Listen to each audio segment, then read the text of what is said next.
À Rome, la guerre n'est jamais seulement une question de survie. Elle est une affaire d'honneur. Les dieux sont consultés, oui. Les enseignes sacrées s'élèvent.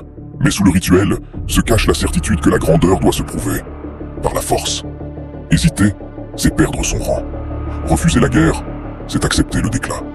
Ce n'est plus un choix, c'est un devoir, vu par les dieux, jaugé par l'histoire. Une fois la guerre acceptée, pas de panique, seulement la préparation. À Rome, la discipline se resserre, la machine de guerre s'active. Le commandement s'impose sans discussion. La République agit comme un seul corps. À Carthage, pas de surprise. La guerre est un territoire connu. Les commandants vétérans préparent les flottes avec calme. Ils ont déjà traversé cela. La première guerre punique. La mer s'embrase. Rome transforme chaque navire en champ de bataille. Après avoir perdu tant de navires et soldats, et surtout, avoir su s'adapter. Carthage, elle, est sous le choc. Son atout se transforme en faiblesse. Puis l'impensable se produit.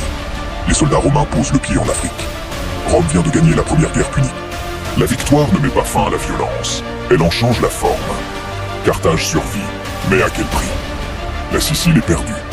De lourds tributs sont imposés. Les conditions sont dictées sans pitié. La défaite ne crie pas. Elle s'installe. Dans le silence. Dans la mémoire. Certaines blessures ne guérissent jamais. Elles attendent. Hamilcar Barca enseignera à son fils la haine de Rome. Devant le dieu Baal, il transforme l'humiliation en leçon. Rome a gagné la guerre. Carthage prépare déjà sa vengeance. L'histoire vient de basculer. Et le monde s'en souviendra.